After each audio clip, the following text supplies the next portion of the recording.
Hey, folks, just let me know if you can hear me. We had a little sound issue there just a second ago. But if you can hear me on the side chat, let me know in the comments if you can hear me clearly or not. And we have already on screen here, we have our guest, Viejo. How are you? How's that going, Hey, Walter? life is pretty good, Why here can't in I hear? what's that? Hold on. I'm having problems here. Hold Oh, on. okay. Hmm. Okay. Can you hear me now? I could hear you before. I hear you Oh, that now. was so okay. Does it sound Okay. any better or clearer now? No, but that's your fault. Fair enough. Yeah, no, 5 by 5 over here. You're doing good. So, Excellent. So, hey, folks, I don't know why we just all jumped into the start of the show already, but I'm glad that we did. On my, I guess a stage right, or I can't, I can't determine stage directions on YouTube. But on my side here, we have our guest today, which Walter Bunning, aka Viejo, or Viejo 2A now.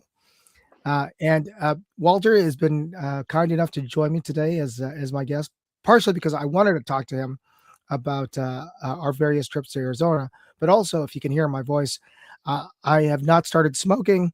I'm getting over a cold, so yeah. if my voice sounds a little raspy, so hopefully Walter can also help in terms of what do we got there, Walter? That's my shield.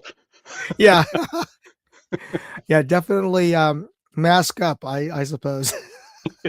Yeah. Well, you've heard of the internet viruses, right? So, Oh, right, exactly.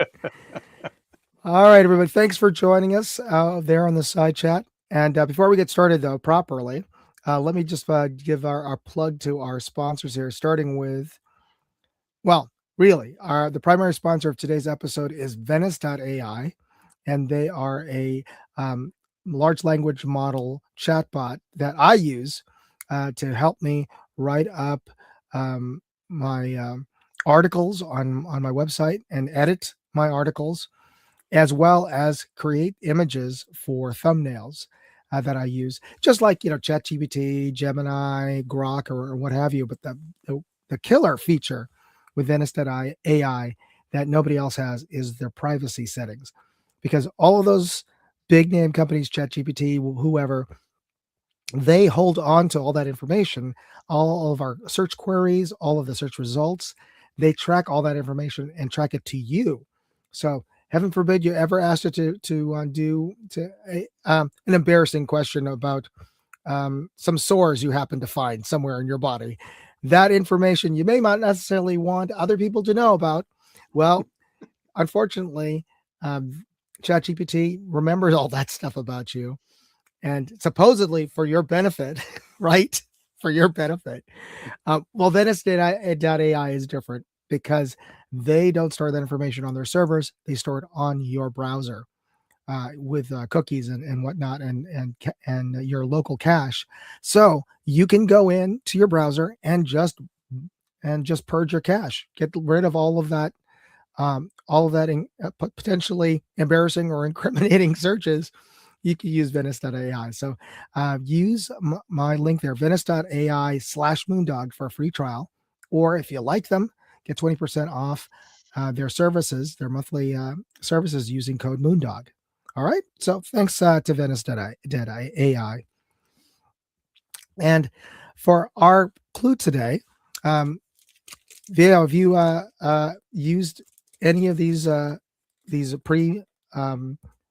pre CLP'd wipes before? Have not no, never have.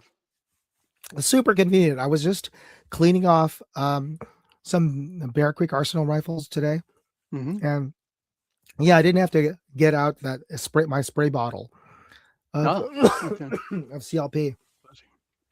Sorry about that. Because these have CLP already in them. Oh, cool. Yeah, Sound like it yeah, might be handy for like wiping off your revolver cylinder because they always get a little smoky and sooty right up by the forcing cone. Just wipe those off, and you even shoot one wheel full, and they're gonna look funky outside, especially on the stainless steel ones. So yeah, I can see handiness for those. So you guys can win a sampler pack from me today. Here's your clue. There you are.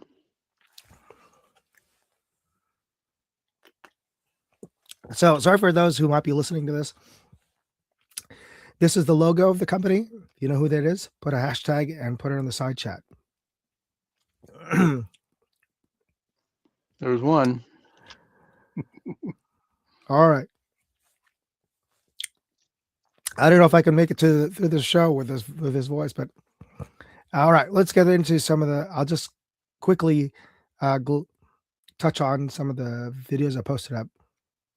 There you go. On my 2A channel, I posted up my challenge targets, my attempt at the challenge targets for the Hold'em or Fold'em challenge. That was the target, I believe, was created by Hasbro for the Day at the Range channel, and it's deceptively hard because you figure a row of playing cards.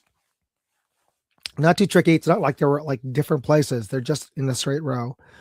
But at 50 yards, each the top row is like a 1.5 MOA, and the second row is 1 MOA, roughly. A little bit. I mean, they're a little bit taller than they are wider, so you're getting a little bit more of than an MOA in terms of height. But you can only do one shot per card, so it's got to be on there, and you can't break a line. So yeah. You can check out my attempt at this challenge using my Ruger 1022 takedown, which is not the most accurate 1022 platform out there, given that it's in two parts, and the scope is on the rear half, and the barrel and chamber is on the front half. So even though you can tighten down the locking nut, obviously, there's always a little bit of play. So it's never quite as I mean. Unless you have like some crazy upgraded barrel, 1022s are generally not 1 MOA guns out of the box to start with, and the 1020 and the takedown version is certainly not that. So anyway, it was a bit of a challenge. Nice. Have you shot a takedown, Walter? Not a 1022. I have a Ruger takedown, but it's the 9mm carbine. You liking that? Actually, I haven't shot it in quite a while, but I do like it. It's handy for sure, and it eats up 9mm ammo very easily. Feeds everything. That's one thing I do like about it. And it'll take a Glock magazine, which is also handy because everyone's got 20 million of those laying around. Yeah. And easy takedown. I was surprised when I got it because I'd never had a Ruger takedown before, and I picked that one up, and I thought, well, they've got a 10mm now too that I've got my eyes on. Well, since you're the reloading master, you can certainly make your own ammo, and because I wouldn't want to go with 10 because buying boxes of 10 is it's expensive, and I shoot a lot of the bigger handgun rounds too, 41 mag and 44 and 45 Colt. And those things cost you $1.25 every time you pull a trigger almost. It's just obscene. Yeah. But if you reload, you can do it for $0.25 per round, that's a big difference. Oh yeah. It's the difference of being able to go shoot 50 rounds compared to 10. Now, the only thing I found, did they? My understanding, I don't have that takedown 9mm, the PCC. The breakdown for cleaning is pretty close to the 1022, right? I mean, they didn't make it easy. I think the mechanism is virtually identical. I mean, if you pull a little thing and twist it, and that becomes apart in two pieces, and then it's really simple. I mean, you can get in there and pull the action apart if you want to, like you can on the 1022, but there's no real point most of the time in doing that. Most of the time we just want to scrub the barrel out, and it's way easier with to pop that whole front end off to clean Oh that yeah. barrel down, and it's just Oh really yeah. nice. That's a good point. Maybe I'm overthinking it. In terms of having to go into the bolt and cleaning that out. Well, to be fair, at least on my 1022, the bolt face does get kind of grungy pretty quickly shooting most 22 ammo. The 9mm carbine PCC doesn't seem to do that as badly. You can go in there with a patch or a Q-tip and just wipe it off, and it's fine. So we got the side chat mentioned the fact that the takedown, the PCC has a swappable magwell, which is I also think is great. Yeah. If you don't have a Glock, if you have a Smith & Wesson, no problem. You just swap that little spacer thing. Yeah. And yeah, Michael Dunn says, yeah, it's at least you're not shooting 50 BMG at like $5 or more a round. So yeah, no, yeah, you really got to want to do it for the, but the guys that shoot those, I think most of them are hand loading anyway. And it takes special gear. Well, I shouldn't say that.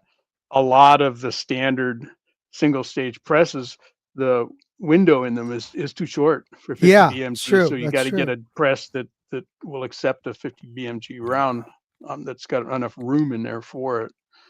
So that's a whole nother kettle of fish.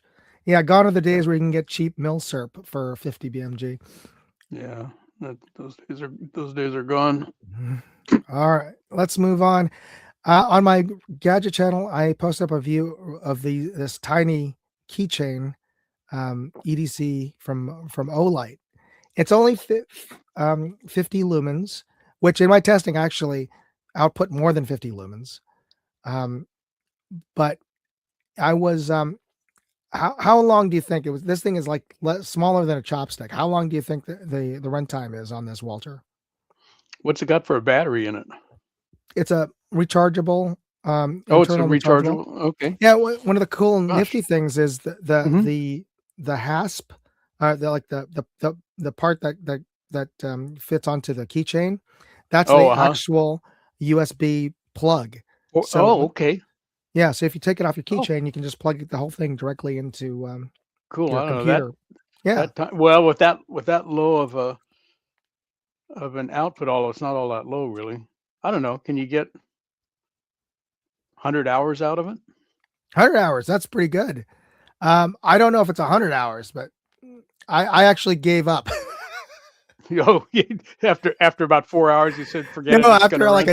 After half a day, because I had to it was still on, very dim, but after like 14 hours, it was like, oh man, I have more tests to do tomorrow, so I got to recharge this thing. So, but it charges pretty quickly too. Oh, this is true. Like in less than half an hour, it was fully charged. Probably less than 10 minutes because I left and came back to my desk. So it sounds like it would run all night then. Sounds like it would run from dark to daylight. Yeah, one of these days, if you guys are interested in, post a comment on that video and let me know if you want to see me do just a full on time lapse.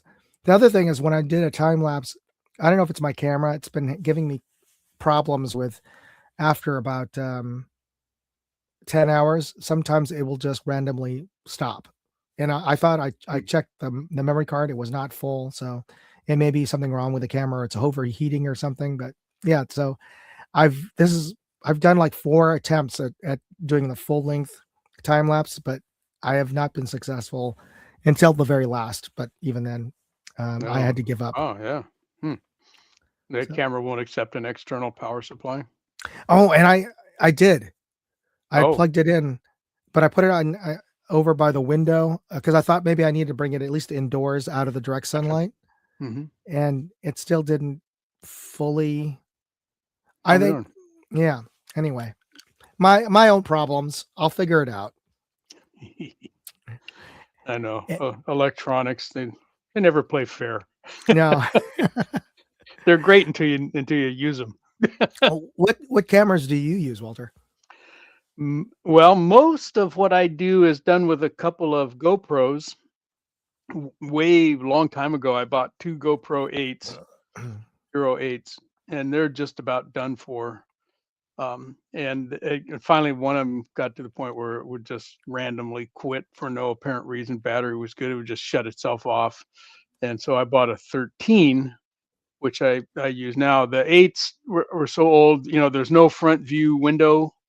And so if you're trying to do something at the range, for example, and you want one camera on your hand, which you're shooting with, and another something on the target, well, you're kind of going around and looking around Yeah. behind that thing. And so one of the 8s I put um, multimedia thing on it that had a front window and a better microphone, and that works pretty well.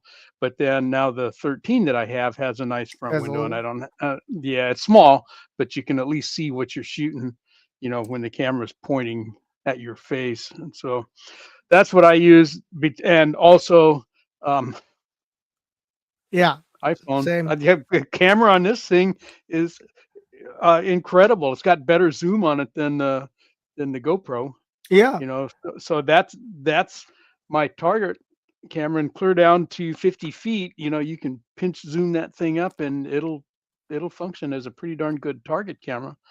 So that's mostly what I've got when I'm at the range is one GoPro and that camera, the or cell phone camera. And then when I'm at the reloading bench, and if I'm doing some reloading video or bullet casting video or something, then it's usually two GoPros. Oh, Um, okay.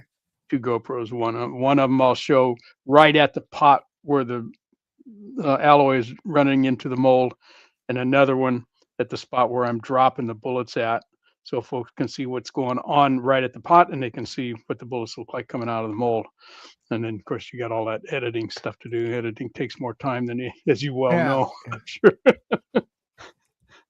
What's great about those little action cams is they take up relatively so much little space that they don't Mhm. get in your way as much as like clamping on your phone somewhere. Right. Yep. Mm. Yep.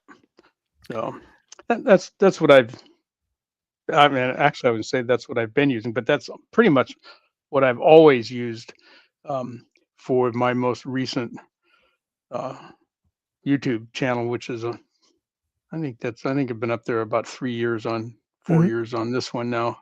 I lost the last two due to YouTube policies and had to Oh, right. start all over again. Hey, Portia Speaker saying, post up a link to your channel. I should have that loaded up, but It's just let's see, it's um, on YouTube. yeah, It's like that at Viejo 2A on yeah, YouTube, and I also most of my reloading and bullet casting stuff is over on Rumble. rumble.com. I don't know if you guys are familiar with that. But my channel name is just Walter Bunning, all run together like that.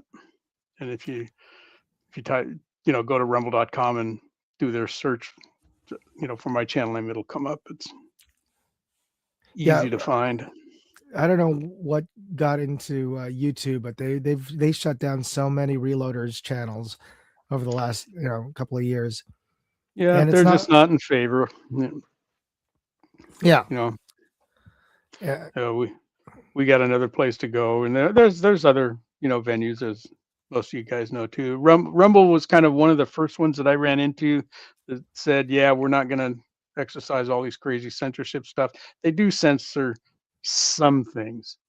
They don't. You're not going to get away with porn or that kind of stuff there. yeah, But as far as the um, shooting and reloading and bullet casting stuff, they're fine with it. yeah. You know. It's not like you're not going to get a bunch of gangbangers, developing loads. So it's like it doesn't make sense Right. that. They Yeah, steal the guns in the first place, so they're going to steal the yeah. ammo too. Fair They're not enough. as they're Yeah. not as stupid as we give them credit for or something. All right, let's get back to finishing up on those videos here. And this is something you probably are familiar with: the Hmm. ride over from Marin over to San Francisco, or vice versa on the Golden Gate.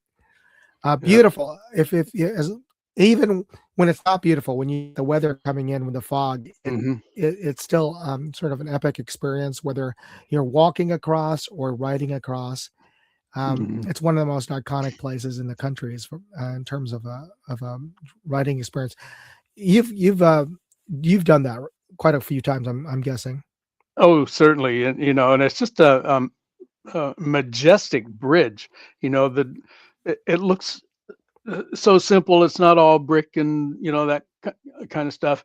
And there's a couple of places that you can look at it and see the bridge from a couple miles away, and you just look at this suspension bridge.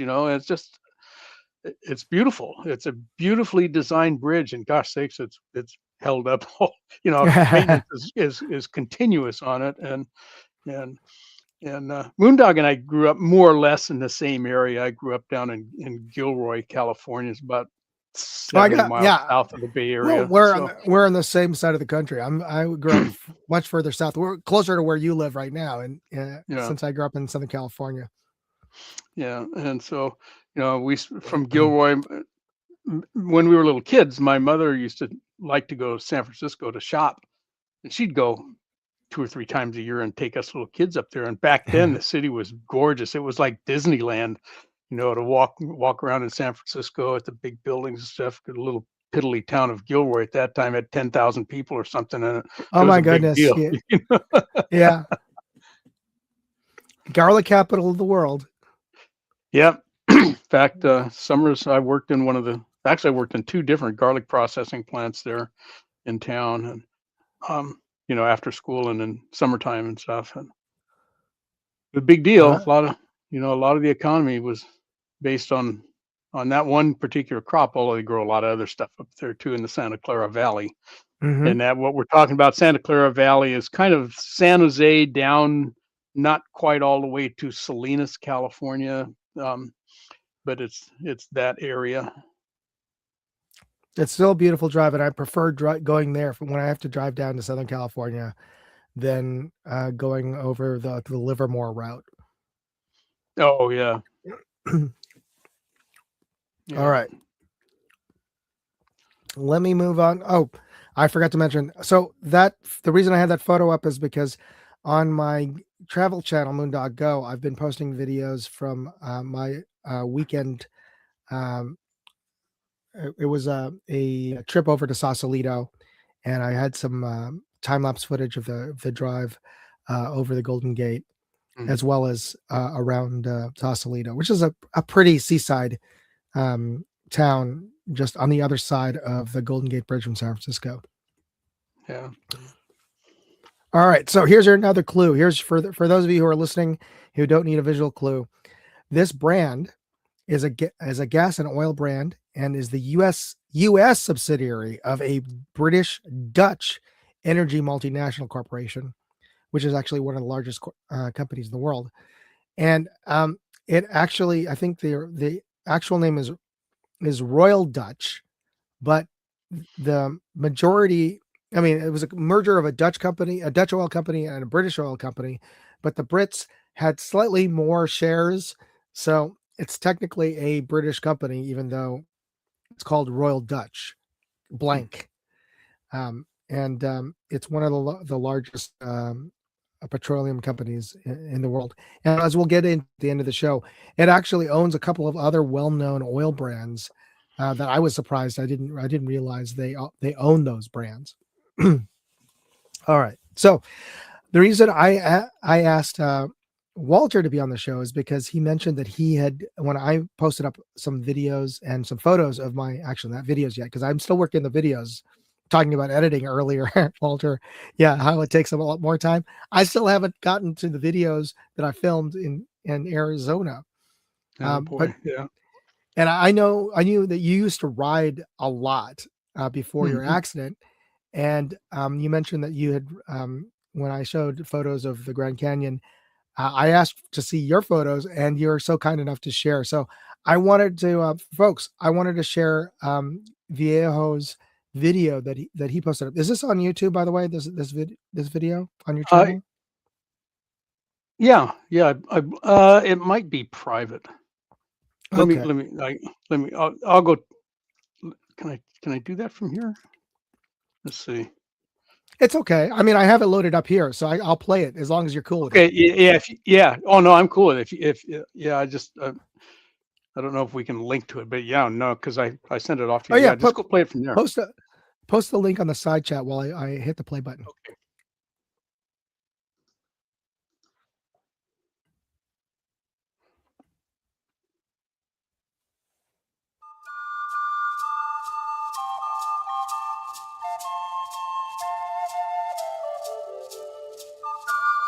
Where'd you get the music, by the way? Yeah, I like that. I mean, where did you source the music for this? This is called Flute Dreams, and it's Alice Gomez is the artist name, and she's got a couple of other people with her. But I got in contact and said, "Hey, can I use this?" And they said, "Yeah, go ahead." And I Nice bike. credit them. Yeah, that one is the 2014. I think I have to look now. Yeah. It says Oh no, 2020. that's the 2020. Okay, so I had two that look a lot the same. The 2020 R1250 RT. What a motorcycle! That's the one I wrecked, unfortunately. No. Yeah. Oh man, that motorcycle is fly by wire. There's no throttle cable. The motorcycle thinks for itself. It's just an incredible motorcycle. It's the greatest bike I ever rode, and I've ridden a lot of them. So, yeah. Now, what made you Got a big choose the enough gas. BMW? Oh well, that's a good question. I I started riding when really young on some dirt bikes and things, and my parents weren't real thrilled about riding on the street. And so when I got off to college, I kind of made a I bought a Honda 175 Scrambler Oh, it's a great back starter in bike. Yeah. a long time. It was back in the 60s. And then I moved kind of upward and upward and upward, and then started looking more at touring. And so I bought a Goldwing, Mm-hmm. and that was a four-cylinder Goldwing 1100, and it was I had a lot of fun with that. I rode that one for 100,000 miles or so, and then moved into town. I was living out in the country at that time, and I moved into town and didn't ride it much. And I didn't ride for another year or two, and then I started getting excited about at what was at the time, and we're looking back at about 2000, um, uh, a type of riding that became known as adventure touring. And these were kind of big dual sport bikes that you could pack up and load up with all kinds of gear, and Ah.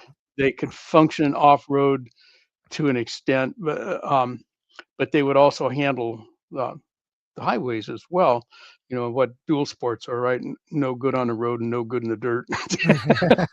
um, and so I'd Now, got a does that have more to do with the suspension and tires, or is that why is suspension that? clearance, not so much Tupperware as you see on this motorcycle here. They're more stripped down, um, and the transmissions are different, and you got a lower first gear than you would on a bike like this one, and um, support different kinds of tires, different front tire radius compared to the back one, and so forth. And I had a Kawasaki Thumper 650, and I started using it. And at that time, I weighed a lot more than I do now. I was weighing like 240, 250, and that Oh my was gosh.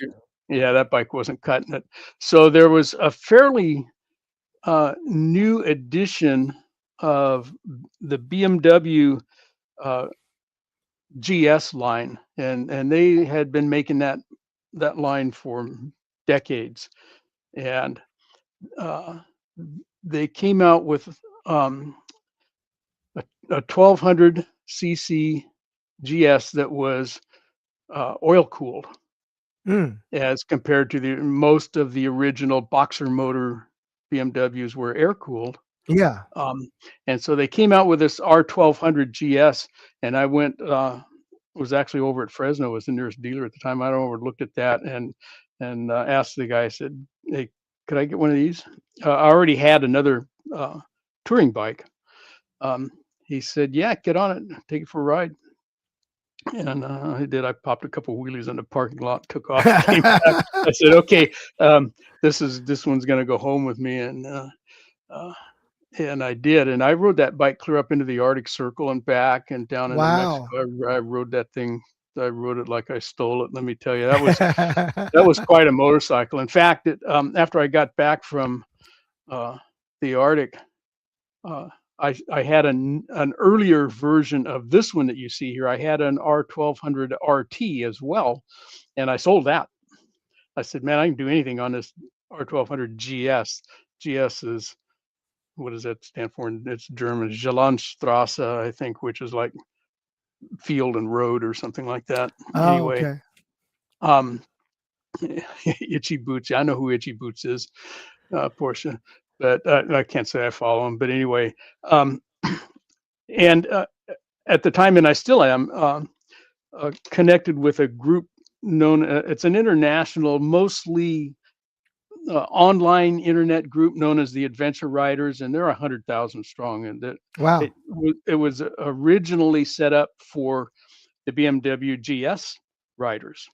You know, we had rallies, and you rode to the rally and unpacked your gear, set up your tent, took off on all these really kind of cool dual sport type tours in whatever area it was. And we went to lots of those all over the place on that bike. But ultimately, I picked up another RT because I was getting to the point where I didn't want to do the dirt part of dual sporting anymore, and I wanted more comfort.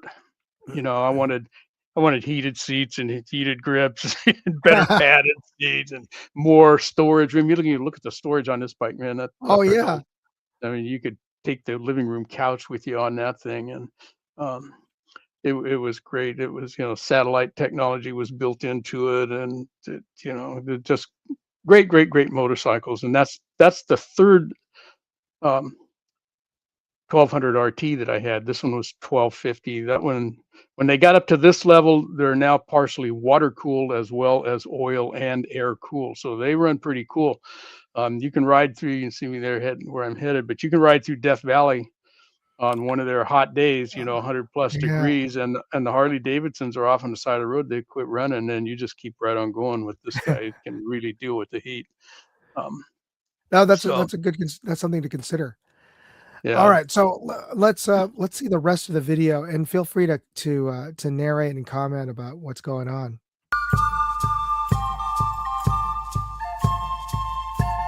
Speaking of Death Valley, there we are. Yeah, so this whole video, there's no voice on it. It was just a bunch of pictures that I strung together, and I did a lot of touring in the West, including the Southwest, mostly by myself.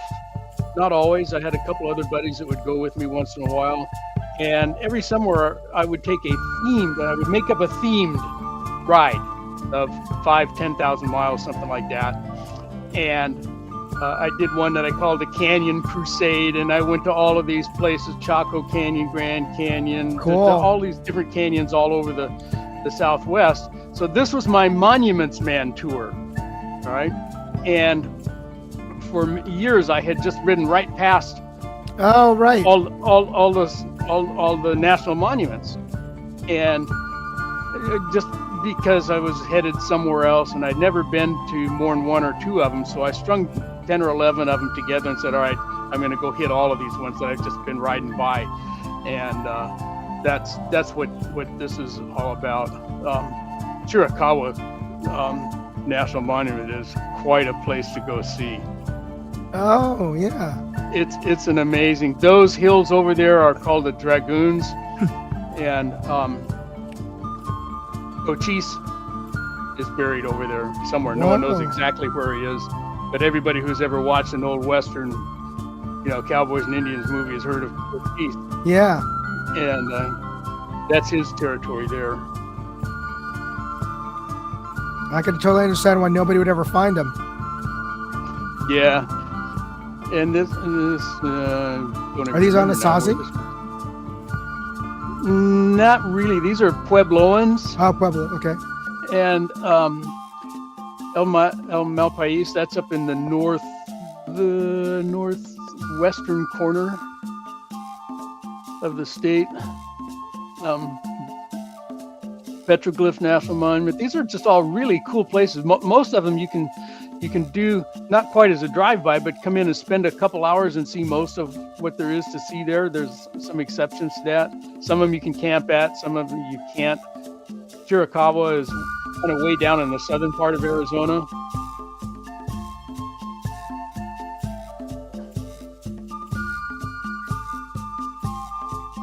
And this was, I think I'm actually dropping down into New Mexico on that picture, but this is a fallish ride, so you can see we have some color going on there. Are those are rocks, stacked rocks? Yeah, those are old. This was actually a pretty good sized village at one time, and some of it has been somewhat repaired. You know, they'll shore them up and fix them up so that they're not lost forever. But look at all of this stuff that was in there, man. All those holes were log roof poles. Oh yeah, to walk over. Yeah. Ovenweep that one's actually up just over the border in Utah. I tell you, man, if you guys that are on the right side of the country, there's a lot to see and do in the American Southwest. I bet everybody who's ever watched a John Wayne movie knows where that picture is. That's out in Monument Valley. It's just spectacular. When I was flying airplanes, a couple times we flew over there and landed. I don't know how legit it was. You find yourself a nice dirt road that didn't look too bad. Sleep, camp under the wing, take off early the next morning before you got in trouble. Yeah, Michael. Most people just drive by these things, and some of them are a little out of the way. That's the Vermilion Cliffs in Arizona. That's up in the northern part of the state. And it's another national monument. Yeah, it's not far from Grand Canyon, right? It's more west of that. Pipe Springs was a Mormon location. They came down and settled that. Yeah, I got snow. That was the beginning of the storm, and it came through. And the next morning, and there's only, you can see the snow in there. The next morning, there was like, I don't know, 1.5 feet of snow. And I walked over to the motel office and I said, I don't really want to get out and ride in this stuff. Can I stay another night? She said, oh yeah. I said, we weren't going to let you out on this stuff. So they won't clear the road for another day. So you stay in the room you're in and you'll be good. This was actually on the way back, I think, from that trip. That was back in Death Valley. So I started out Death Valley and went out and came back that way also. I like Death Valley. I spent a lot of time hacking around in Death Valley. And I go a couple times a year. I've already been this year twice. Wow. They had a pretty good it wasn't the superest super bloom I've ever seen, but it was pretty good. So you got to go the right times of year. I usually get really good weather in November and February. And if wintertime, you can get a lot of rain and the roads get washed out from flash floods and stuff out there. And it doesn't take much rain for some of those canyons to flash. And then they just take out the pavement and then you're stuck if you're in there. Yeah, they do a lot of damage, but it's an interesting place, especially if you, again, take the time to go look at the exhibits and learn about the history of what went on out there with all the mining things that happened. Some worked and some didn't. And of course, the borax mines and the old 20 mule team, borax trains that went out of there. That's pretty interesting stuff. So yeah, I highly recommend, a trip like that sometime. Give yourself a plan, but make it a loose plan. I've found, and I'm when I crashed, guys, I was closing in on 1,000,000 miles on motorcycles. I'm only about 50,000 miles short, and that was my goal. Another couple of years that I got there, but I had to quit after that wreck. It was too devastating. But um, when I first started touring, I made too big of a deal of over planning. And you get to the point like, oh man, I've got motel reservations here. I gotta go. I gotta make it. And the weather's bad. Oh no, just go and have a general idea of the things you want to see. And if you run out of time, you run out of time. Come back and do it again next year. Oh, good But point. Excellent point. but take the car or the motorbike out and point it in the general direction. You see something you want to spend some time at, then go spend time at it, and enjoy the ride. It's not that hard to find a place to, especially on a motorcycle. You pull off side of the road someplace and brush up under a sagebrush someplace out there and sleep, because we always took camping gear. But even in the car, you can do that. You can car camp in a lot of places, if you can't get a motel room. And but that's almost never the case anymore, especially if you can go midweek, Yeah. But I find that over planning is a mistake. Trying to plan where you're going to be every day and do that for 2 weeks, and it never works. Not It for that just never kind works. of that kind of road trip, for And sure. how much equipment, how many clothes you're going to take. Forget about it. Take what looks good, and if you run out, Walmart. Yeah. You know, there's one in Absolutely. every town. So yeah. That was awesome, by the way. So thanks for sharing that video. That makes me want to go out there, go back out there. It's it then there are some really cool national monuments. Some of them are a little nondescript, but you don't know until you get there, and that's part of the adventure. If you've Yeah. never been to them, the national parks are one thing, but what I find with national parks is they tend to be so crowded with people, especially the ones that are popular. Look at Yellowstone, Yosemite. You got to line up and almost get a lottery ticket to get in. And then when you do get in there, it's just packed with people, and all of that mystique is gone. When I was out there at uh, Chiricahua, still is one of my favorites, because it's way away from anything. It's kind of southeast of Tucson. Um, Yeah. And Tucson's is not it's you already know, south. Yeah, yeah. yeah. It's So already out of the way. it is kind of out of the way. There's a couple other places that you can check out, sort of in the general area, but like Casa Grande is kind of down that way. But um, the ride out there is just spectacular. It's just a little 2-lane road. There's maybe 5 houses you're going to see between Tucson and the national monument, and there's you could lay down on that road and in the middle of it and take a nap, and no one's going to be there. Yeah. Um, and it's just the history of that area. Maybe it's partly because I grew up with the cowboy movies and Mm. stuff, and you start thinking about the Apache and the Chiricahua Apaches, like well, and Geronimo he was in the Mhm. area, um, but he wasn't really a chief either. He was a more of a medicine man, actually. But you'll start learning a lot about the Southwestern culture when you start early American Indian culture is what I'm talking about. And you start, looking around and go, man, how did these people survive out there? How did they build a culture that was this complex? And the more you learn about it, the more you start realizing, hey, these guys had everything going for them that we've got going for us now. Just it was just in a different universe almost. Yeah. You know, they had all of their family traditions, they had their rituals, they had their beliefs, they had their religions, they had their agriculture. Some of them, not everybody, was into the agricultural stuff, but animals they kept in the hunting and all of that good stuff. It was an amazing, amazing culture. Then the fact that they could build these cities out of just rock, and well, they didn't have much choice, rock and adobe, Yeah. that's what they had. And so you use what you had, and they were good at it, man, because they've built some of those structures are, 700-800 years old, and they're still standing, some of those cliff dwellings. almost I'd still say usable. it's surprising that they were able to manage getting wood. In that, to make those footholds, because like Oh I yeah, don't think, yeah, it's like they'd have to go get find the lone tree somewhere, or at least, well, I mean, no, oh yeah, the northern part of Arizona has a lot of pine trees, but yeah. yeah, yeah. Well, and to some extent, there were some very large developments. uh, I shouldn't say developments, that's a modern term, but cities in the area, and uh,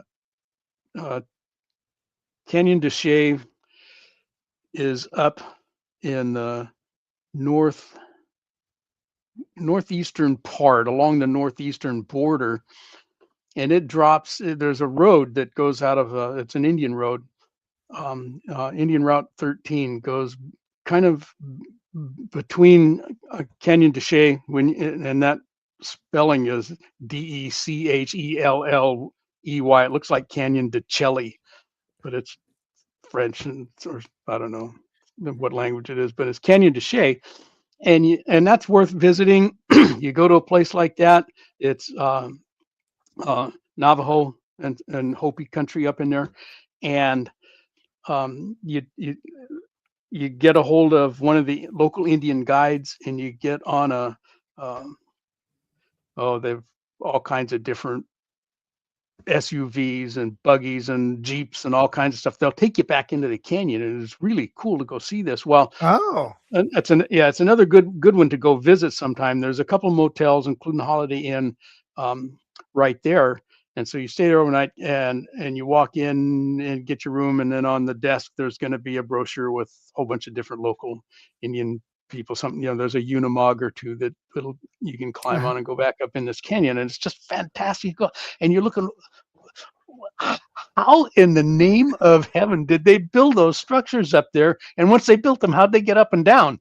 And why? Why would they go way up there? And no one's really fully answered those questions. But anyway, out of Canyon de Chelly, and we're going east out of Canyon de Chelly area, and we go up through this really beautiful Red Rock Canyon. In fact, it's the banner screen on my YouTube channel, is that the entrance to this Red Rock Canyon, Indian Route 13, the little Indian village there called Lukachakai.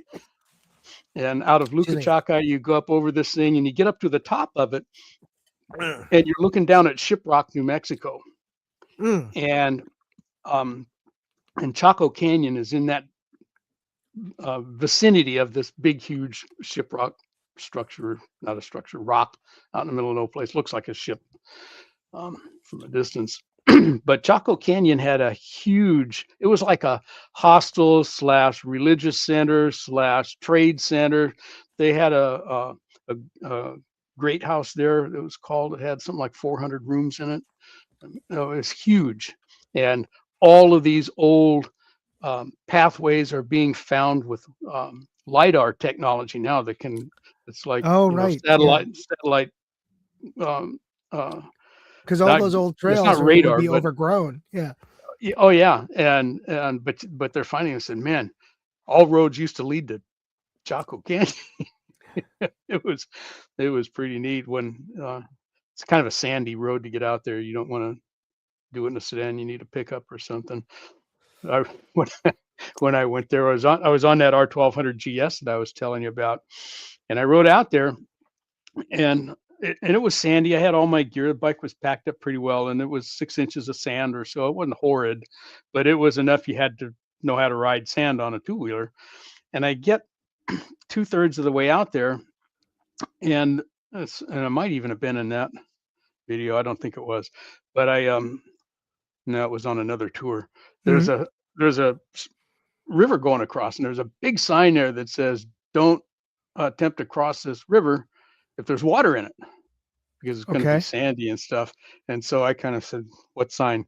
Anyway, I Oh, put okay. the kickstand down and waded out into this. It was only a creek. There was pretty good amount of water in it, but it was only maybe a foot deep or something. And tested the sand, and all right, I can do it. So I get up a pretty good head of steam and got across it, and rode the rest of the way out.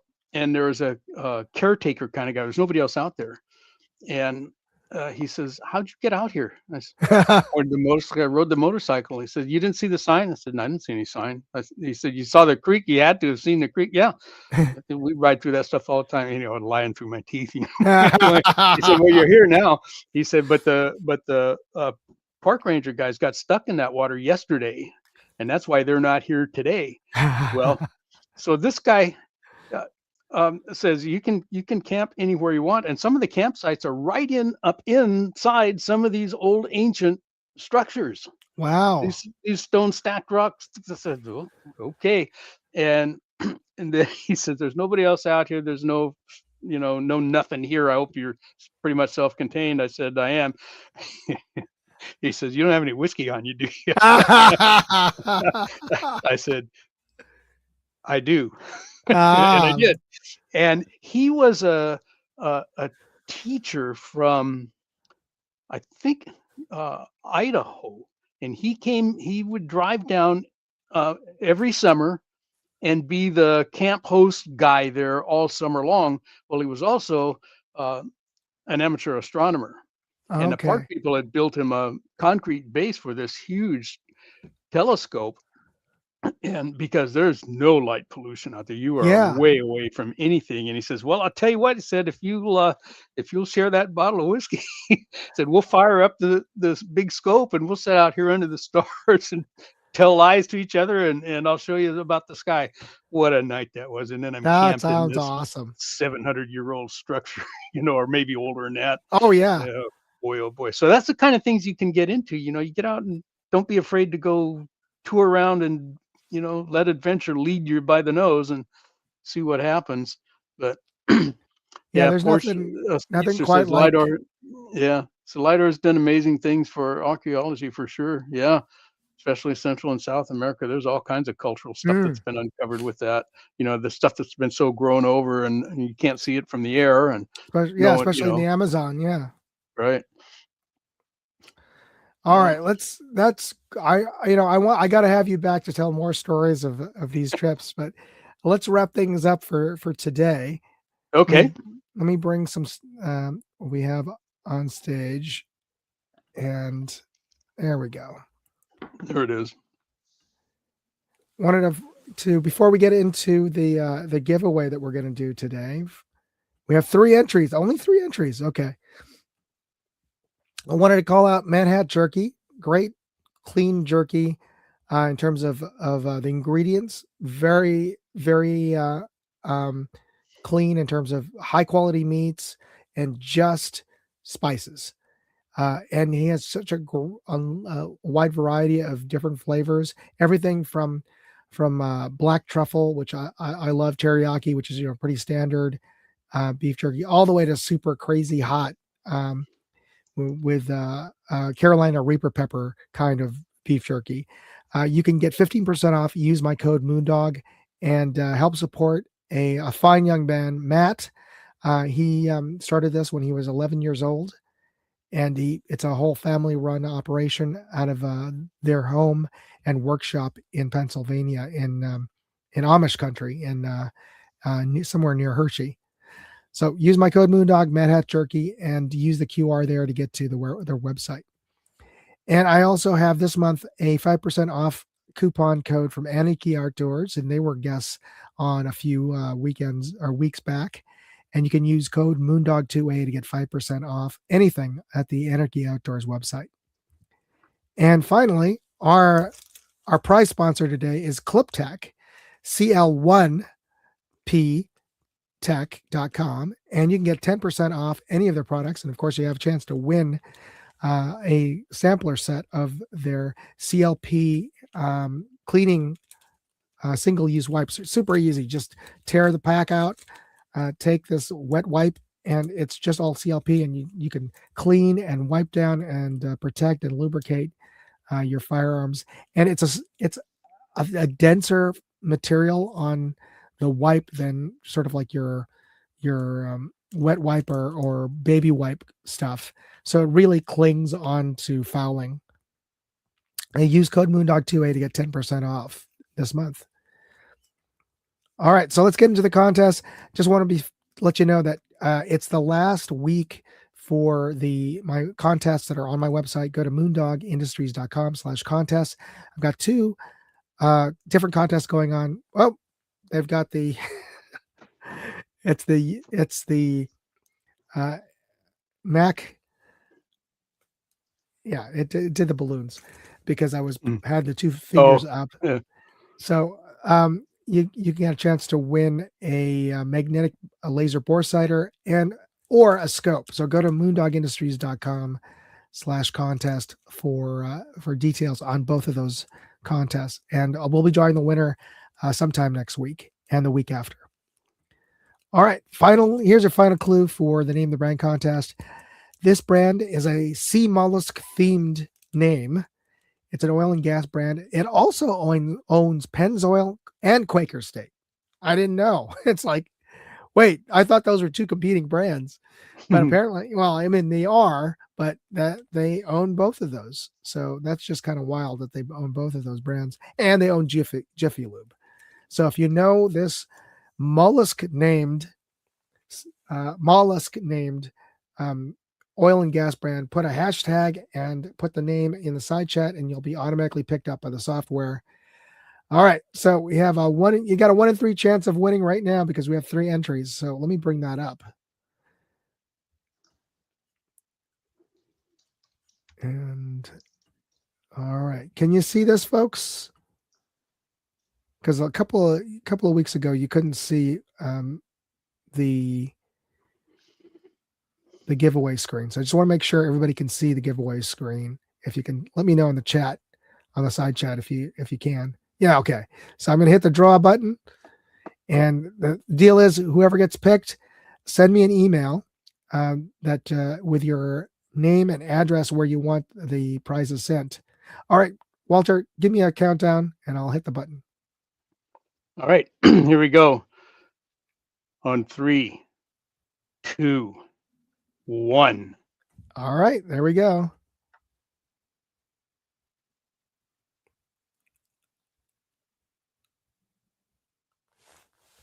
Porsche Speedster. Congratulations. Okay, I'm going to take a screenshot of that. So, Porsche Speedster, do me a favor, send me an email letting me know that you're the winner tonight, and with your name and address and where you want the prizes sent, because you may have already won some of these, or you may not necessarily want them, but you want to send it to your brother-in-law or whoever who might want these. You can let me know, and I'll mail the sampler pack over to them. And as an extra bonus for anybody else who's watching this after the show is done and can't be on the side chat, if you want to be part of the contest, send an email to me at contest@moondogindustries.com, and I'll post it up here. And the first two emails I get with the correct answer will also get a sampler pack. So I'll post up the link right here. All right, Walter, thank you again for joining me, and that's great stories of your trips, your rides out to Arizona and Indian country. And can you let folks know where they can find you, and maybe post up I think you have a link earlier to your channel. Yeah, let me put it here again. That's my YouTube channel, just at Viejo 2A.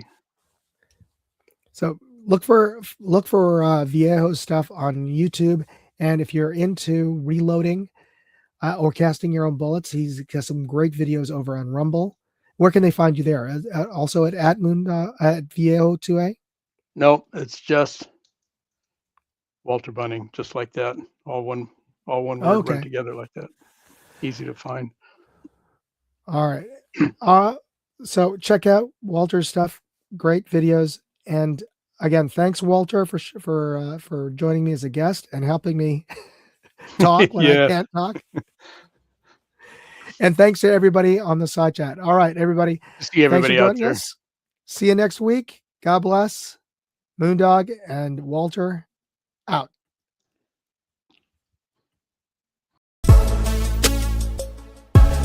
Hey, I'd like to know what you thought of this video. Leave me a comment or chat with me on Facebook, Twitter, TikTok, MeWe, Instagram, or Locals. And if you want to see all of my videos, go to moondogindustries.com.